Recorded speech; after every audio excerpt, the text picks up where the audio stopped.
Hi there, Stefan Molyneux from Free Domain. Hope you're doing well. I'm back, baby. So I'm going to be debating in Nashville, September the 12th, 2026. So I hope you'll join me there. I'm going to be there all weekend. Lots of meets and greets, chats, and I'd love to meet you, shake your hand, find out what good and ill philosophy has done for you.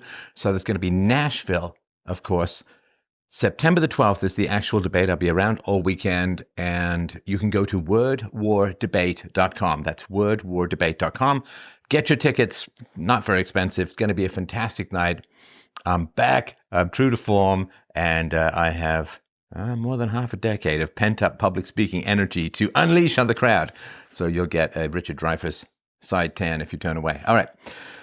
So probably going to get to one question today. There's a bunch of questions that have come in, and I'm going to leap into the first question here. This is the Lindsay Clancy case. And let's talk about Lindsay Clancy, and then I will get to the question just so I can give you some sort of some background on this. So Lindsay Clancy built a seemingly idyllic life with her husband and 3 young children, all under the age of 6, in Duxbury, Massachusetts. However, prosecutors allege that image was shattered in January 2023 when Clancy brutally strangled her children to death. Clancy, 35, is accused of 3 counts of first-degree murder, and there's a big trial that's underway, and it was delayed for a while. Of course, she's facing a mandatory life sentence if convicted of the murder charges. While prosecutors claim her actions were deliberate, Clancy has pleaded not guilty to all charges, and her defense team contends she suffered from undiagnosed postpartum psychosis at the time of the killings. Now a jury will decide, blah, blah, blah, blah, blah. Okay, she was born, the mother, Lindsay, August 11th, 1990, raised in Connecticut. She attended a rigorous accelerated nursing program at Massachusetts General Hospital, then worked as a labor and delivery nurse at the facility for 9 years. I don't want to say anything bad about nurses because I suppose I'm going to be dependent on them someday, but nurses in general, I think the Latin phrase is a TFN. Nurses in general are totally freaking nuts. People women in particular in the helping professions are generally not well themselves. A lot of therapists have mental disorders. So a lot of times people want to go and heal others to avoid the need to heal themselves, right? So they try to bring other people to reality, and they get a certain amount of vanity. It tends to distance themselves from their own problems. So again, I don't know anything about her as a person other than what we're reading here.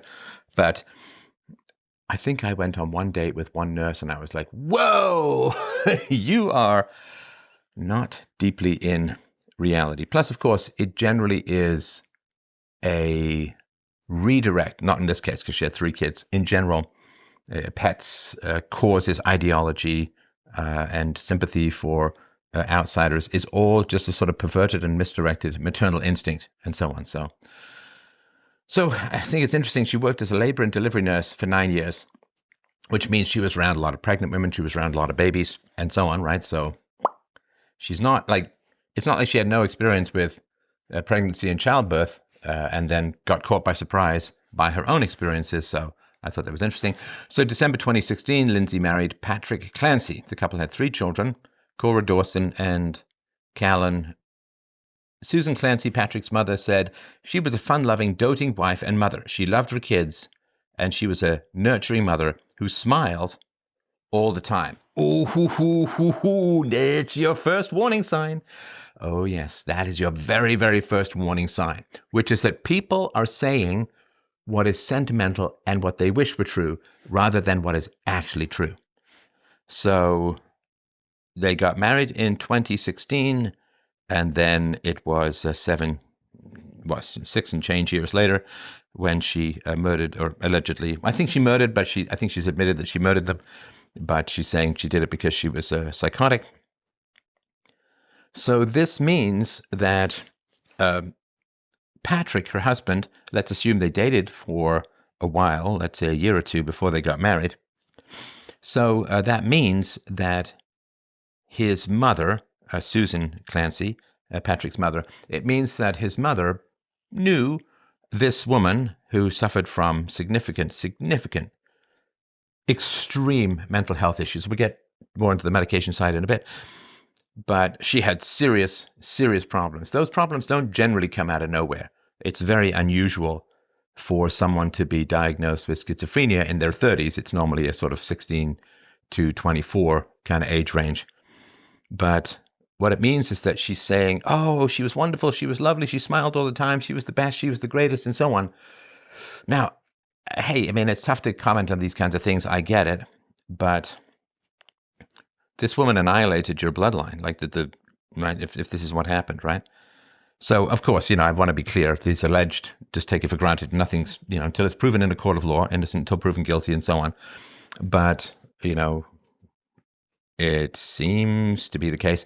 So, if you've ever been around people, boy, this is a tough one, man. If you've ever been around people like the Blanche Dubois kind of characters, the Willy Loman kind of characters from Streetcar Named Desire and Death of a Salesman, respectively, it's Tennessee Williams and Arthur Miller. I'm telling you, man, those people who desperately will for the ideal rather than the real, very dangerous, right? Very dangerous people to be around as a whole, because they wish for things to be a certain way. They have sentimentality about things a certain way. And then when reality confronts them, they get aggressive. Always. They'll try and be nice, but if you keep pushing, you get this willed, angry rage at the root. I'm not talking about this woman in particular. I don't know her before. But in terms of I've dealt with a lot of people who are embedded in unreality over the last 45 years of philosophy. So I've dealt with a lot of people embedded in unreality. And if you push them on their unreality, you get this kind of cold rage. I mean, you just saw this with, was it Dana Bash and Robert F. Kennedy Jr. did some CNN interview where she was just spewing the most mindless NPC, pharmaceutical, big corporation, bribed and programmed propaganda, and he was pushing back with facts, and she just gets colder and then wants to change the subject.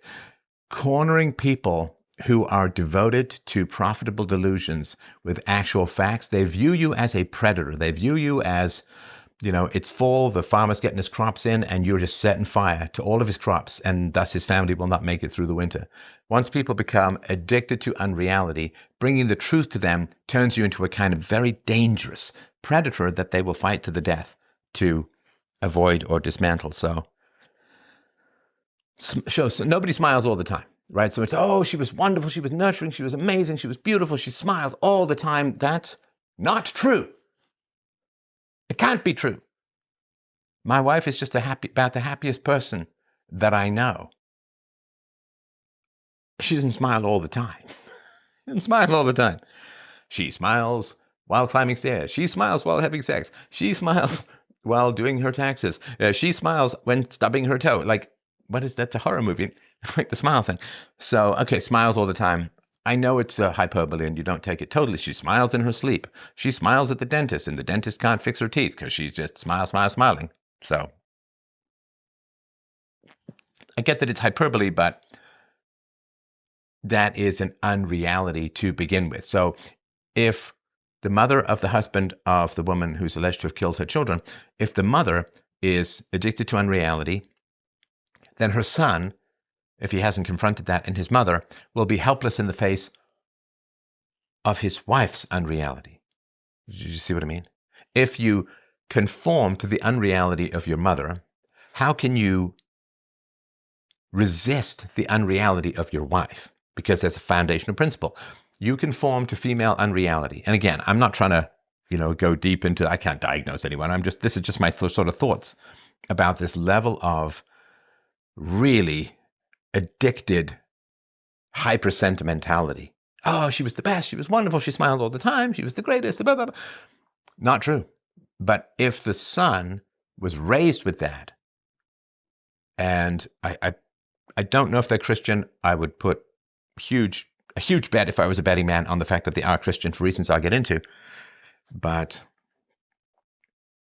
Christians, a lot of Christians have this performative aspect to them. It's true of other religions. I know a little bit more about the Christian side of things.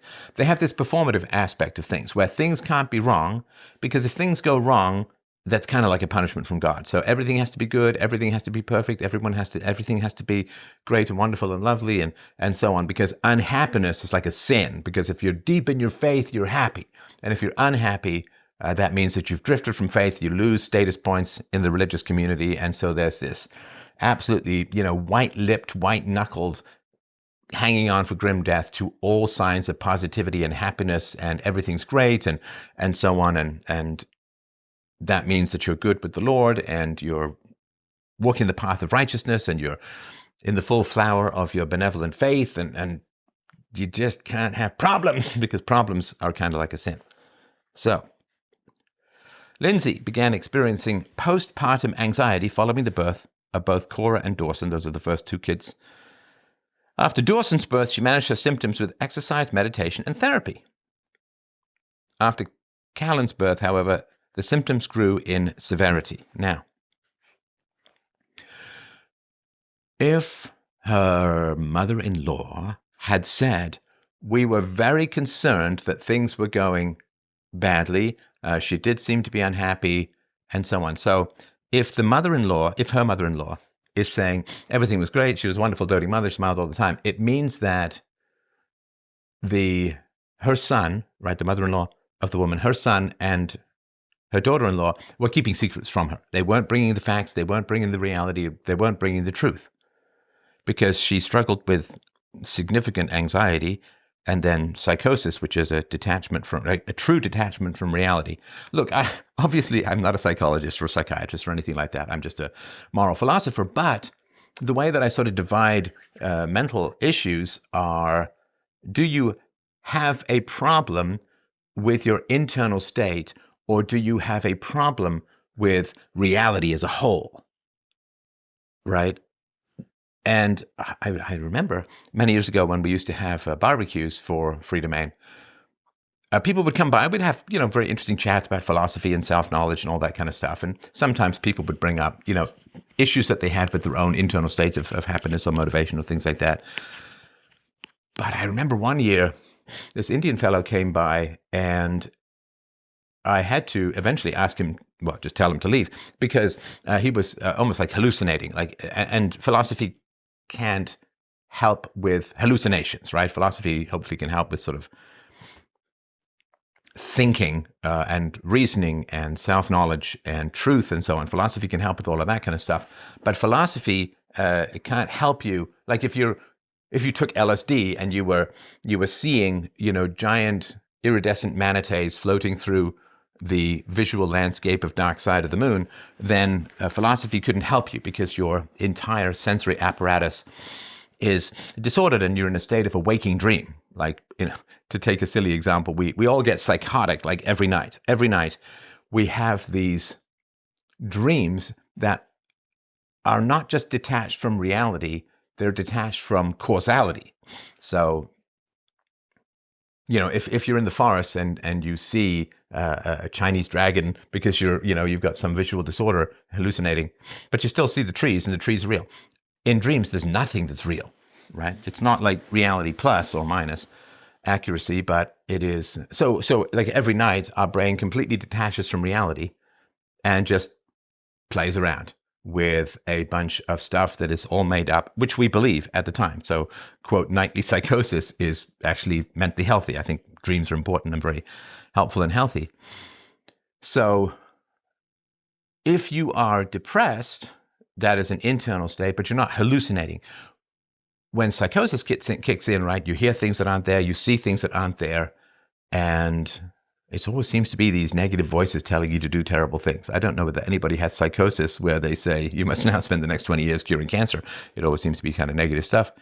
So all of this collapse in mental health was going on, and the mother-in-law, right, the husband's husband's mother is saying, oh no, she was wonderful, she smiled all the time, she was great, which means that they were keeping it secret, right? Which means that they can't bring negative things to the husband's family. You ever have that with people? If something negative, like genuinely negative, is happening to you. Sometimes there are people in your life who steadfastly don't want to know. Now, if they're Christian and she's hearing, in a sense, demonic voices telling her to harm people, then if you bring that to a Christian mother or mother-in-law, there is a great deal of fear and tension and anxiety, because in the Christian lens, that would be viewed as a kind of demonic possession. And what did you do that was wrong and that was bad? And how you out of sights or out of sync with Jesus and the Lord, that demons are getting a hold of your consciousness like it's a whole thing you've got to hide. It can't be organic. You've got to hide these kinds of sins from your community and those around you. That leaves you very, very isolated. And again, a lot of this is theory. I obviously don't know their religious status of this, but I'll tell you why I think it is this way in a sec. All right, so after the third birth, the symptoms grew in severity. After a period of hypomanic behavior, manic behavior is, I can take on 10 cops, I can fly, I'm going to write the greatest novel in human history in 4 hours, or something like that, right? That is really manic stuff. Hypomanic, it sounds like hypermanic, like even more, but hypomanic is elevated energy and confusion and chaos without actually rising to the definition of mania. And again, please understand, I have to say this because I want to be clear. I'm a complete amateur in all of this stuff. I'm not credentialed in any way. These are just my thoughts. Don't take any of these as facts about mental health and so on. Talk to an expert. These are just my thoughts. So, after a period of hypomanic behavior, heightened energy and mood, Lindsay, quote, experienced debilitating anxiety, insomnia, sleeping only approximately 3 hours per night, and exhaustion during the day. She also heard voices and experienced suicidal ideation, right? So she heard voices and experienced suicidal ideation. Now, suicidal ideation is, to my, again, obviously amateur understanding, it's when you're thinking about suicide, you're thinking about dying, but you don't have like a next Thursday. You don't have a plan. You haven't bought a weapon or something like that, right? So that is what. So there's ordinary auditory hallucinations. You're hearing voices, and so on. That is very right. So this is from another article. Despite his wife's suicidal thoughts, the husband said, "We were told by doctors if she doesn't have a plan, and if she's disturbed by the thoughts, then they're probably just thoughts." So if that's true, it's tough. I mean, again, I'm no expert, but I think that if you say, I'm going to do some terrible thing to myself 2 days from now, then maybe you get institutionalized. If you say, well, I'm just thinking about this kind of stuff, then observe and watch and medicate, right? Medication, as it is called. And to me, that kind of self-deletion stuff is also associated with a desire to harm others. Like if you're willing to harm yourself, you're much more likely to be able to have a desire to harm others. So Lindsay, this is from the article, Lindsay sought help from postpartum mental health specialists, although she was only diagnosed with generalized anxiety disorder. Now, she insisted she needed to be hospitalized for mental health concerns in December 2022. Her husband told this magazine, but she never received a more severe diagnosis. January 1st, 2023, I guess that must have been quite the Who's Afraid of Virginia Woolf New Year's Eve, right? She was admitted to an inpatient program at a top psychiatric institution, but was discharged after just 5 days. Patrick later confirmed Lindsay had been prescribed and tried more than a dozen medications. We'll get into that in a sec. So according to prosecutors, Lindsay took her daughter to the pediatrician and played in the snow with her children on January 24th, right? So she was admitted first and then let out after 5 days, so on the 6th, I assume. So this is less than 2 weeks later. So she played in the snow with her children on January 24th, 2023, before asking Patrick to pick up takeout for dinner and medication at a nearby pharmacy. She was allegedly fully coherent, according to witnesses.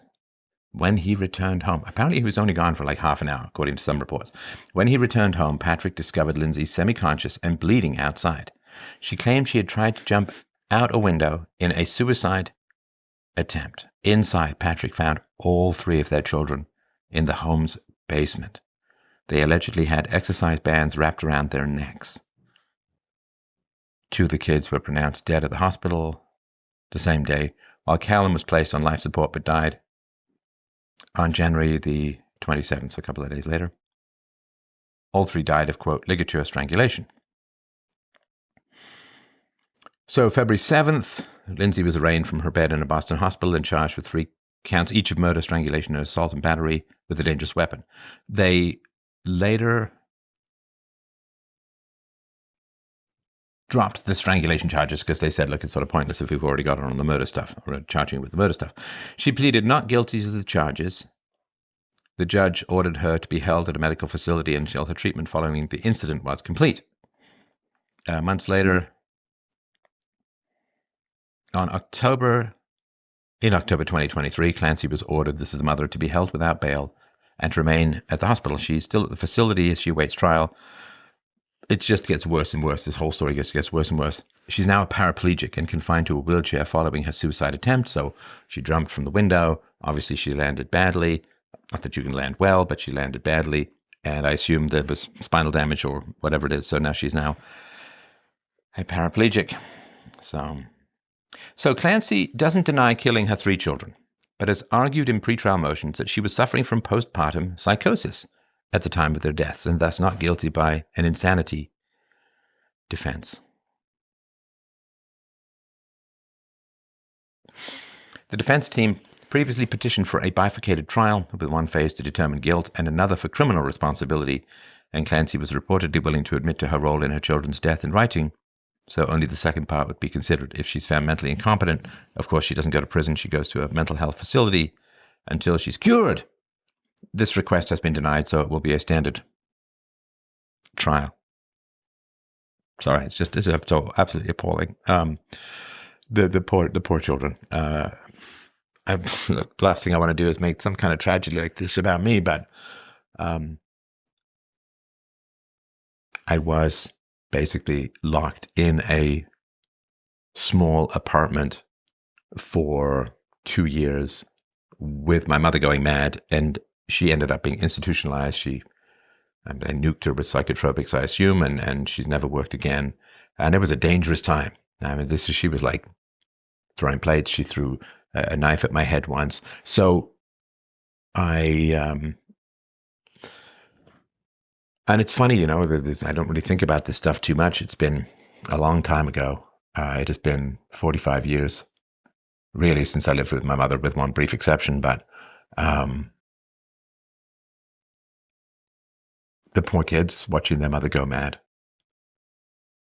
And people who are, quote, losing their minds, just an amateur phrase, of course, people who are losing their minds, extremely dangerous, absolutely volatile, unpredictable, with seemingly no impulse control. That's sort of one of the things that I saw. So it just reminds me, I was old that these kids were.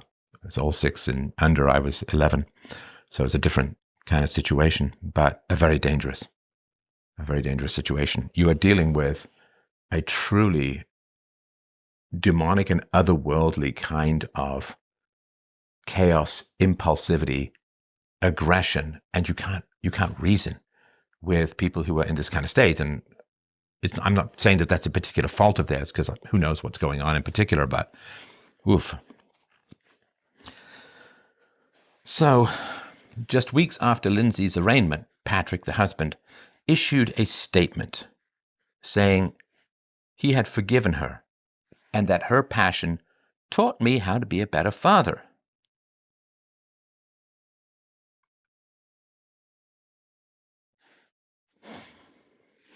That is an astounding thing. That is an astounding thing.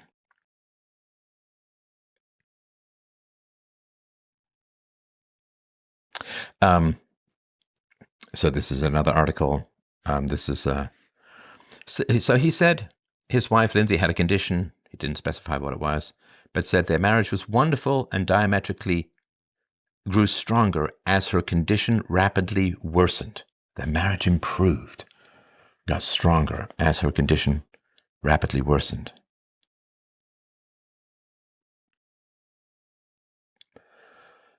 He wrote, "The shock and pain is excruciating and relentless. I'm constantly reminded of them, and with the little sleep I get, I dream about them on repeat." Any parent knows it is impossible to understand how much you will love your kids until you have them. Amen to that. He says the same goes for understanding the devastation of losing them. Cora, Dawson, and Callan were the essence of my life, and I'm completely lost without them. It's, it's wild.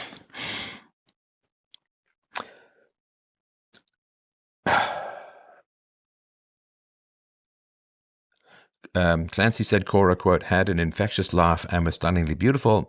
He remembered Dawson's beautiful, bold brown eyes that beamed with friendship, and he called Callan an incredibly happy and vibrant baby, constantly smiling.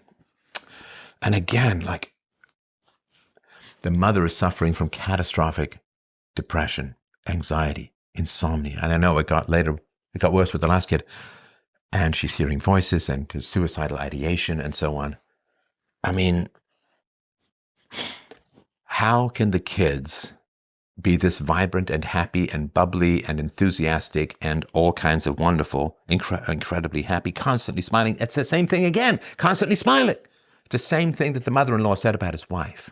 He says about the baby. How can you constantly be smiling when your mother is losing her mind and ends up killing you?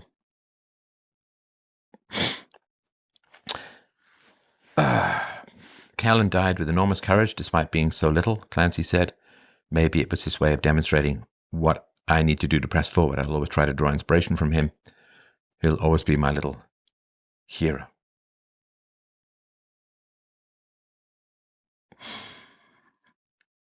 He also shared thoughts about his wife. She's recently been portrayed largely by people who've never met her and never knew who the real Lindsay was. Our marriage was wonderful and diametrically grew stronger as her condition rapidly worsened.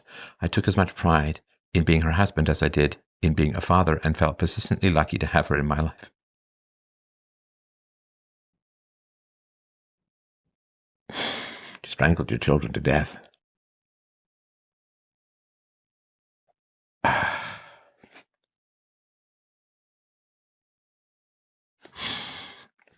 He remembered her as a loving wife, mother, and nurse, saying she loved being a nurse, but nothing matched her intense love for our kids and dedication to being a mother. It was all she ever wanted. Her passion taught me how to be a better father. I want to ask all of you that you find it deep within yourselves to forgive Lindsay, as I have, he said, adding that the real Lindsay was generously loving and caring towards everyone, me, our kids, family, friends, and her patients. The very fibers of her soul are loving. All I wish for her now is that she can somehow find peace. So, I mean, the soul and forgiveness and so on, very shortly after the incident.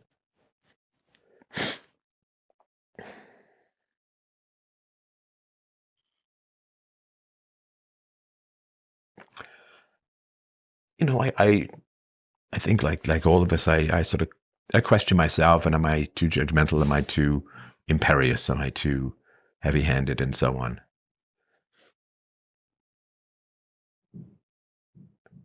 It's incomprehensible to me. It's like the Eric Kirk stuff where she forgives the alleged killer within days of her husband being slaughtered in 4K, thus taking all of the energy out of the legitimate outrage that should have accompanied that murder. I don't think so. I don't think so. I don't think so. I mean, she's not taking responsibility because she's saying it's the postpartum. It's hormones. What? I don't know, right? Like 1 in 7 women go through postpartum, and yet the murder stuff. And if she can fake being normal, my mom was, as she got older, and certainly around the time that she lost her mind, she began to lose the ability to fake being normal, really. So if you can fake being normal, then you know what normal looks like. And if you are having dangerous thoughts towards your children, then you stop caring for them, like you take yourself out of being an authority over them. Maybe she had planned all of this, the murder, self-deletion or whatever. Maybe she planned all of this, and this is why she said, oh, I really want you to go and get some food and pick this up so she would have the time, right? Because I assumed that when the husband left, she just went about her dark business.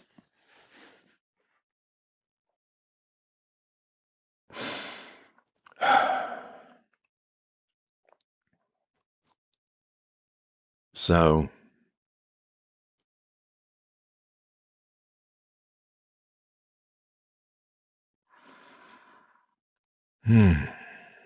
so there's some details about the trial, and that to me is less important. And I did look up some of this other stuff that is really important. And this goes back to my sort of criticisms of the psychiatric medical-based industry, where they claim you have a chemical imbalance, but it's never been proven. It's never been proven. They can't find it. They can't find it. So, I'm sorry. I hope the emotions don't bother you. They don't bother me. But I hope that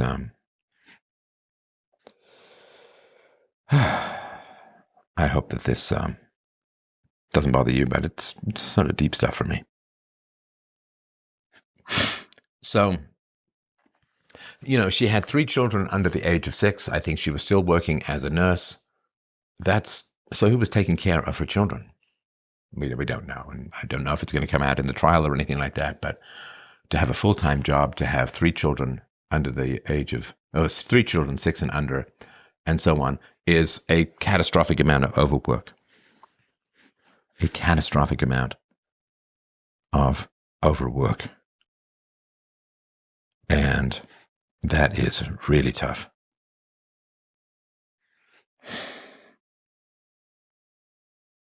So this is from Eva Basilian on X.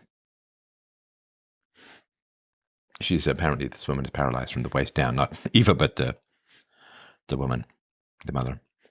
She wrote her psychosis the mothers took off after the birth of her 3rd child, right before she was scheduled to return to work as a labor and delivery nurse.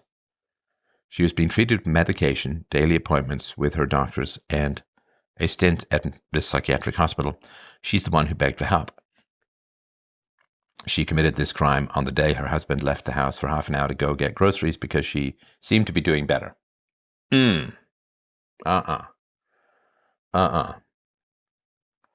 fact that this woman is on trial when she was clearly out of her mind is unconscionable. No, you don't leave a woman who's losing her mind and hearing voices and has suicidal ideation and I've sort of read between 12 and 15 different, quote, medications. You don't leave her alone with the kid. I mean, in most cultures, women are generally not left alone with newborns. Almost all babies are killed by their mothers. This is not to put any stain on women as a whole, but that's just a statistical fact. And,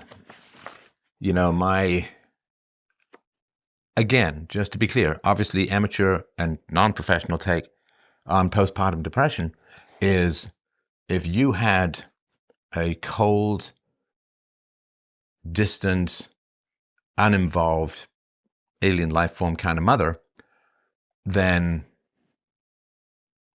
you experience significant sorrow and loss and pain, emotional agony as a baby, because you're reaching out, right? And a baby is very anxious when they're not comforted. Eye contact, skin contact, people smiling at them, delight in their existence and in their presence is essential for babies to feel secure and safe and loved. And if, as a baby, you didn't receive that, then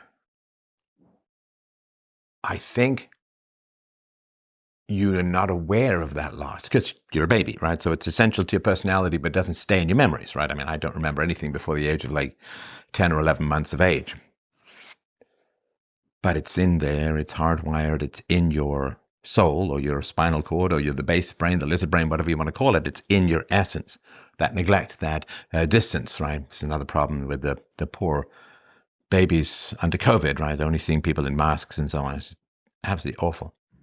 So my general theory is that if you had, and some of this might not be the mother's fault, it could be wartime or whatever it is, right?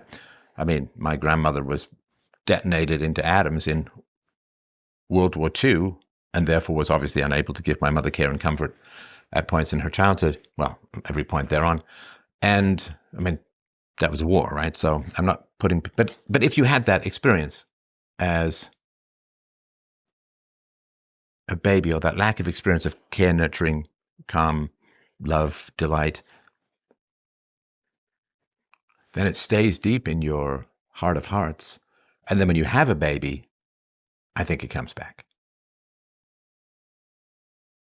Because if you have a baby and you look at that baby and you say, I don't know how to love this baby because you weren't loved as a baby yourself. I don't know deep down how to love this baby. I think it brings back the depression of not being loved yourself as a baby. Like, most of us don't remember like how we learned language, right? I mean, we remember learning certain words when we got older and so on. But we don't really remember the process of learning language, but we speak language, and we don't really remember the process of being loved or neglected as a baby. And we can avoid that in a way. It probably shows up in other ways, but we can avoid that in a way. Like, I can avoid the problem of not speaking Japanese as long as I'm not in Japan and have to speak Japanese. It doesn't really show up, right? And so you have this loss as a baby that you weren't loved. Then the baby comes into your life and you look at that baby and you're like, I do not have the instinctual knowledge of how to love this baby because I myself was not loved as a baby, right? So you love a baby, you're putting deposits into that baby of affection towards that baby you're depositing. And then when that baby grows up and has her own baby, or could be for the case for the man as well, then the new babies take the withdrawal from what you deposited from the mother or the father when they were babies. I mean, just by the by, my brother and I could not be more polar opposites in just about every way. We never really got along, had a lot of conflicts. I think one of the differences is he was born in Africa and had for at least from what it looks like from the photos, a very cold-hearted black nanny. And I was born in Ireland and I had a deeply devoted aunt who cared for me while my mother was in hospital with postpartum depression. My mother went into hospital for months after I was born, and I had such a close bond with my aunt that she later named one of her kids after me, and we just loved each other. And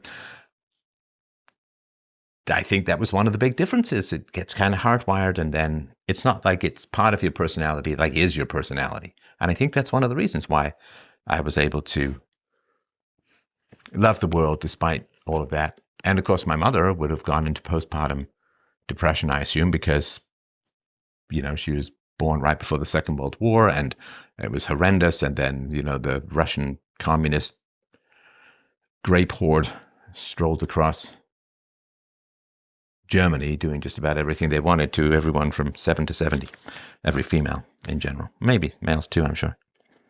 So if it's like hardwired deep into the soul that you don't know how to love a baby because you weren't yourself loved as a baby. I was loved as a baby, which is why I'm different from literally everyone else in my family, except for 1 or 2 aunts, because my parents weren't loved as babies. My brother wasn't loved as a baby.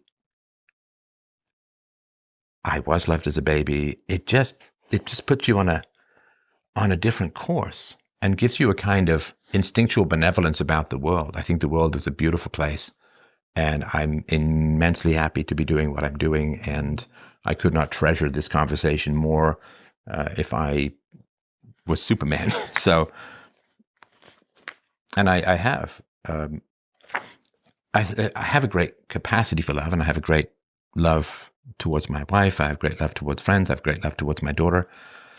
I think I had a lot of deposits, which is not to fault the people who didn't. It's obviously not your fault if you're not loved as a baby. But if your parents are depressed, or your parents go back to work, right? Your mother goes back to work, and she's just not available to love you. And you say, "Oh, well, you're put into a daycare." They're just not going to love you like your mother would. Some daycare worker. I mean, I worked in a daycare. I mean, we tried to be nice, but we're just not their parents, right? So this next info comes primarily from Lindsay Clancy's January 2026 civil medical malpractice lawsuit against her healthcare providers, cross-referenced with court records, evidence presented at her murder trial, and related reporting.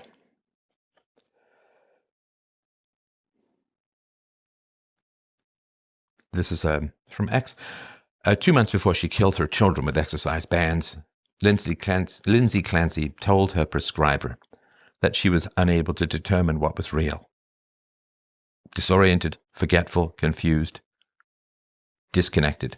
They kept writing prescriptions. Here's what she reported and what they gave her in order. Mid-October 2022, a psychiatrist starts her on 25 milligrams of Zoloft. Within days, it's doubled to 50. She reports that she hasn't slept in 48 hours, racing thoughts, worsening anxiety. 20th October 2022, she reports heart palpitations and says her mental health is getting worse. They take her off the Zoloft and prescribe Ativan and Benadryl. Benadryl is, in my obviously amateur view, exceedingly demonic juice. 16th November, she goes into the ER with insomnia, anxiety, and heart palpitations. She's sent home with Trazodone. 20th November, her mother-in-law rings a perinatal behavioral health program. Lindsay tells them she's very frustrated, scared, with extreme insomnia and racing thoughts. They prescribe Prozac. And when my mother came out of the asylum, man, there was just a smoking crater where her mind used to be.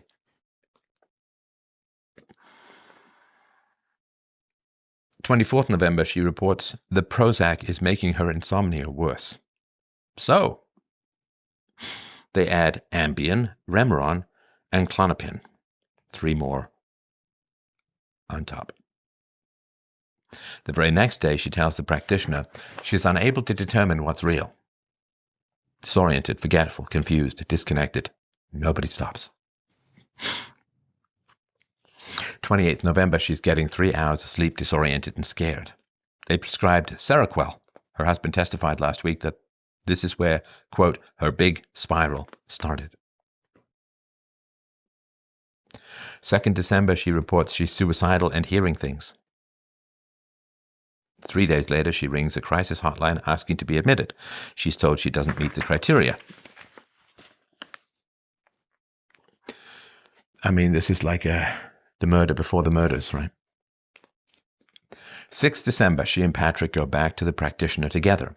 He tells them she's far worse since starting the Seroquel. They increase the dose. 28th December, back to the ER, suicidal. The next day, she admits herself into a program and is removed because the doctor says she's just overmedicated and doesn't have a mental health issue. She admits herself to a different hospital. She's discharged with Trazodone. 10th January, a psychiatrist prescribes Valium, then amitriptyline. 24th January, she reported hearing a male voice say, "This is your last chance. Kill the children so you can yourself." Her kids were 5, 3, and 8 months.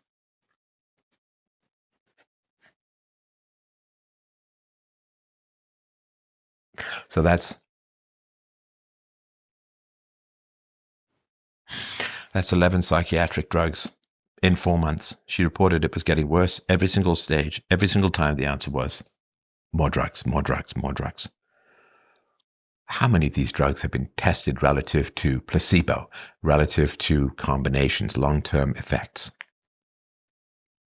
All these drugs in combinations at these doses, have they been tested against placebo? Of course not. According to this ex-post, not one person in that chain asked whether the treatment had become the illness. Well, it's not quite true because one of the doctors says she's over-medicated. This is from the ex-post. This was not a mysterious psychiatric event appearing out of nowhere. It was a progressive collapse of brain function under postpartum stress, extreme insomnia, autonomic overdrive, and relentless pharmacological interference.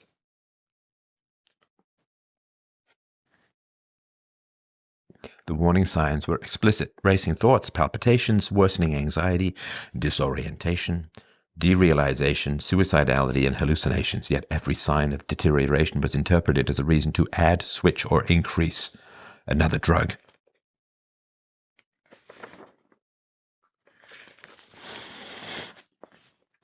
You know, when I met my wife,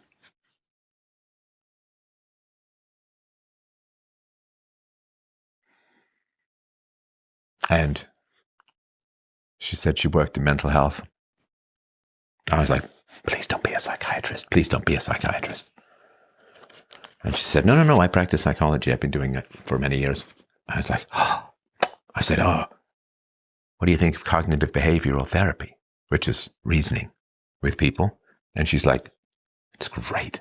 And I'm like, you are not a pusher. God damn the pusher man. This ex-post, I'm not saying I agree with all of this, but it's good perspective. Psychiatry cannot keep pretending that SSRIs, benzodiazepines, antipsychotics, sedating antidepressants, and hypnotics are inner tools with no capacity to induce activation, akathisia, paradoxical reactions, delirium, withdrawal states, or psychosis. These outcomes are documented. Akathisia is a sort of skin-crawling thing. No capacity to relax or concentrate, like ants crawling through your skin. I think Jordan Peterson went through that after his benzos. Paradoxical reactions, which is you treat someone for anxiety, their anxiety gets worse. Delirium, withdrawal states, derealization, which is where you don't feel real. You feel like you're living in a movie. You don't feel like anything's real. The people aren't real, and so on. These outcomes are documented, says the ex-post, and this is not the first time in which severe behavioral disintegration followed escalating psychiatric polypharmacy, which is just piling drugs upon drugs upon drugs. The most disturbing fact is not that one clinician made one mistake, but that an entire system repeatedly watched her lose contact with reality and still treated the worsening condition as proof that she needed more chemical suppression. At some point, the treatment became part of the disease. The establishment does not want that sentence said out loud, which is exactly why it needs to be said louder. We are just our brains. And when they mess with your brain, they are messing with yourself. This is true for propaganda, these kinds of intense drugs of doubtful scientific benefit. I mean, the biggest and best treatment for depression is dancing. Statistically, look that up. It's true. But who profits from you shaking your tail feather to Pete Townshend's Face to Face, right? Who profits from that?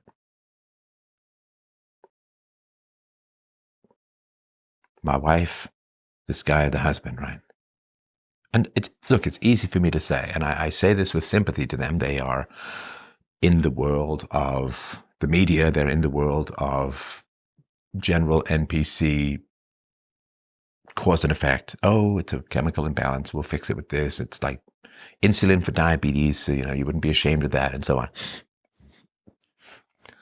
But if it is a malaise of the soul that arises from a lack of love, carpet bombing the brain with random stimulants and suppressants, putting you on the Elvis pills to go to sleep, pills to wake you up kind of diet, is not going to solve that. And of course, the great temptation, if you are facing a spiritual crisis, a crisis of meaning, a crisis of virtue, a crisis of morality and corruption. I know this personally, and I'm not trying to say I'm a template for everyone. I'm just telling my experience that I was embedded in corrupt relationships. And I ceased being able to sleep. And this went on for 16 months. I refused to go to a psychiatrist, incomprehensible to me. And I refused to get sleeping pills. And I exercised a lot. I began to, and it felt like pulling limbs off. I began to pull away the corrupt relationships, to pull away from them too. And it felt like I was wandering into the desert from the only human settlement to die among the dunes and the bones. There was no oasis out there, nothing better. It's horrendous. And I went to therapy. I tried one therapist, didn't work, tried another therapist, it took. And I did almost 2 years in talk therapy, 3 hours a week, plus another. Most therapy work takes place outside the office. So I did 3 hours a week, an hour and a half, Tuesdays and Thursdays, and I did 6 to 8 hours of journaling.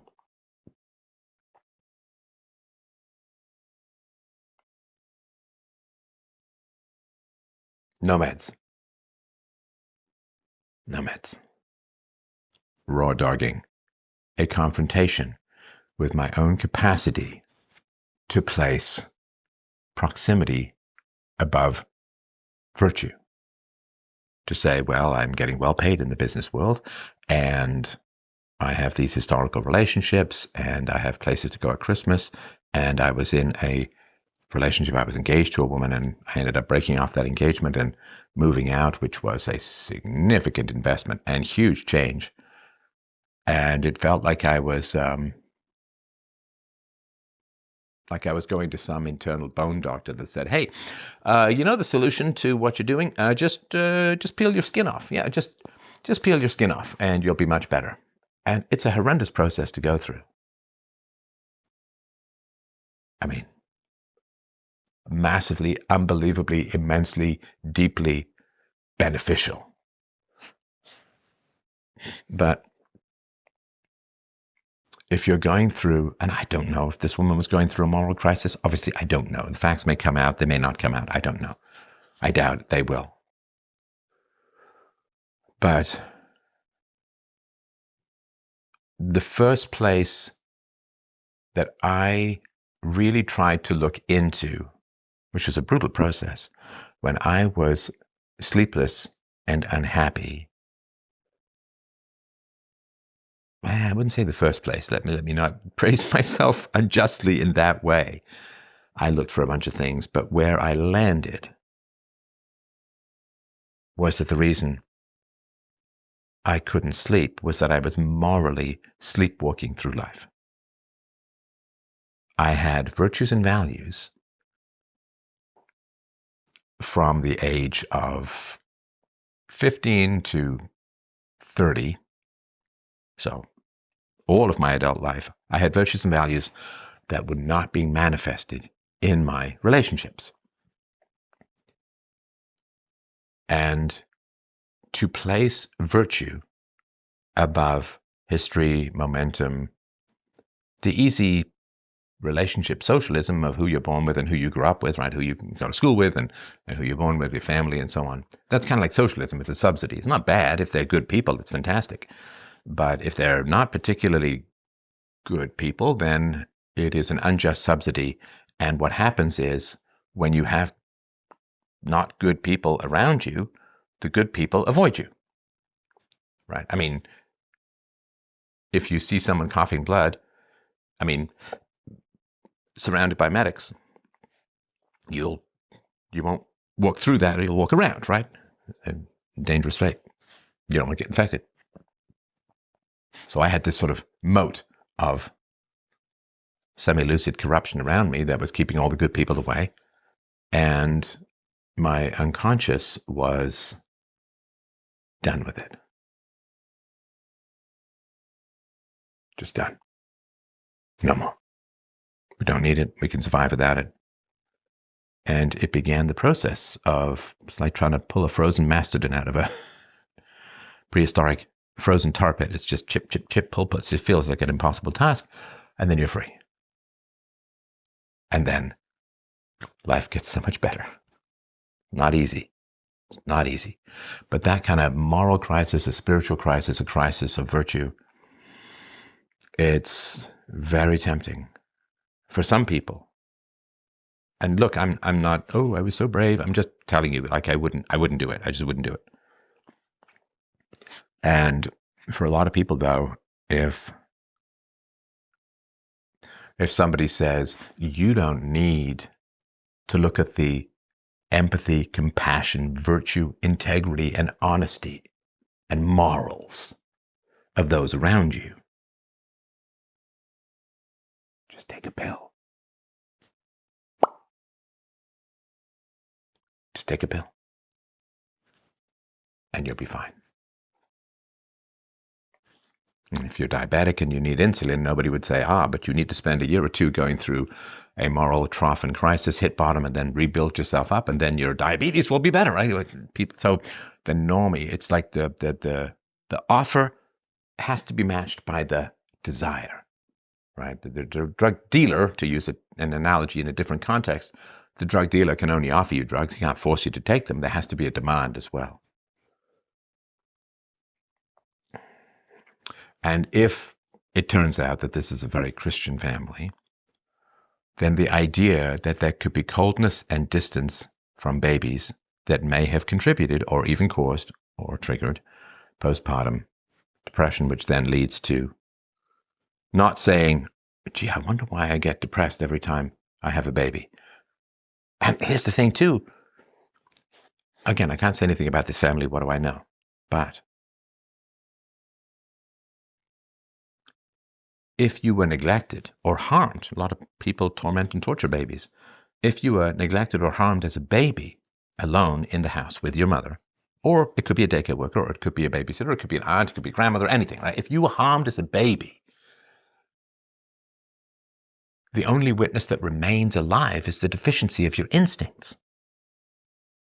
And that's not proof, right? That's not proof.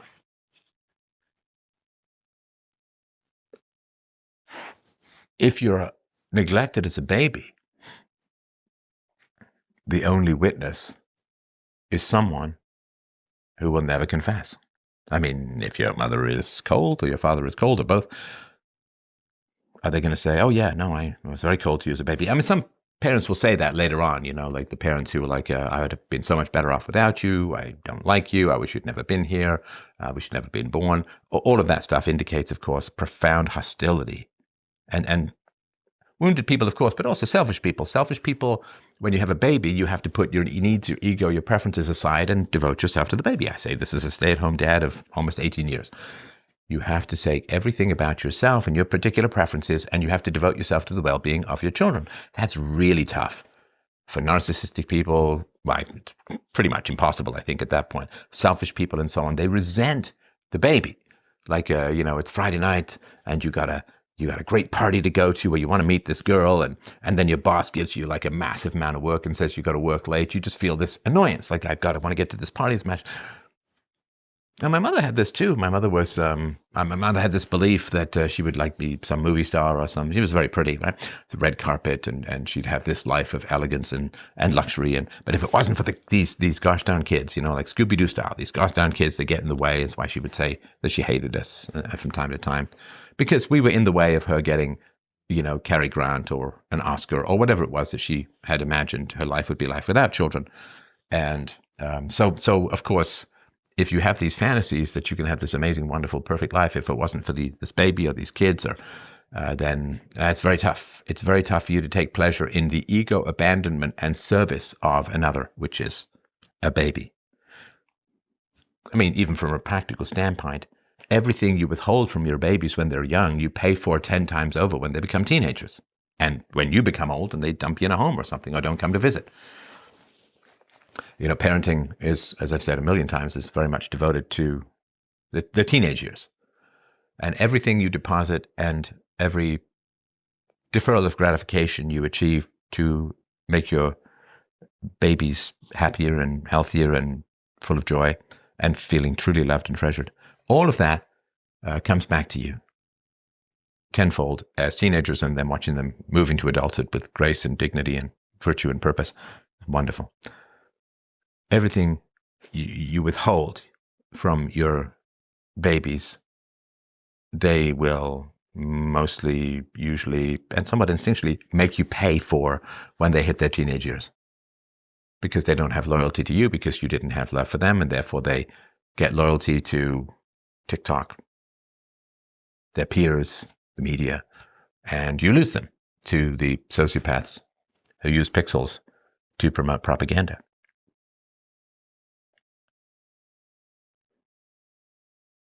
I don't know, obviously, what's going on in this family. There are vague hints that I wanted to use as a way to talk about this more. Of course, you don't leave a woman who's going through hearing voices, derealization, psychotic episodes. Of course, you don't leave her alone with children. I don't know why that would happen. Is he morally responsible? It's tough. It's tough. It's tough. Of course, society as a whole doesn't talk about the dangers that some women pose to their own babies. Again, child murder, very much female, baby murder, almost exclusively female. Obviously, it's rare. I understand that. It's rare. But, grape is rare, but apparently we live in a grape culture. So we're not alert and aware to the dangers of women, because women are wonderful, women are amazing, women blah, blah, blah, right? So there's a lot of failures that lead up to something like this. Was it a failure of her mother to love her, thus lending her prone to depression and anxiety when she realizes, because she was not loved as a baby, she doesn't know how to love her own babies and doesn't want to face that she wasn't loved as a baby because she has a sentimental relationship with her own mother, who praises her constantly in order to distract her from criticizing her mother's coldness? I don't know. And we'll probably never know. These are just theories, of course. I think they match the facts, but that doesn't mean that's proof. Dark matter matches the facts of the universe. That doesn't mean that dark matter is proven. It's just a fudge factor. So, love your babies. If you weren't loved as a baby, if you have a cold parent, you need to deal with that before you have babies. A lot of what we see as mental health or psychological crises are moral issues. You're surrounded by people who lie, who fake, who pretend, who are corrupt, who exploit, who are not reciprocal, who bully, who threaten, who withdraw, who manipulate. There's a lot of squid-based life forms out there picking your spiritual pockets with every tentacle at their disposal, and some that they can borrow. If you are surrounded by good people, it is very hard for you to come to any kind of harm. If you're surrounded by not so good people, it's almost impossible for you to do any good.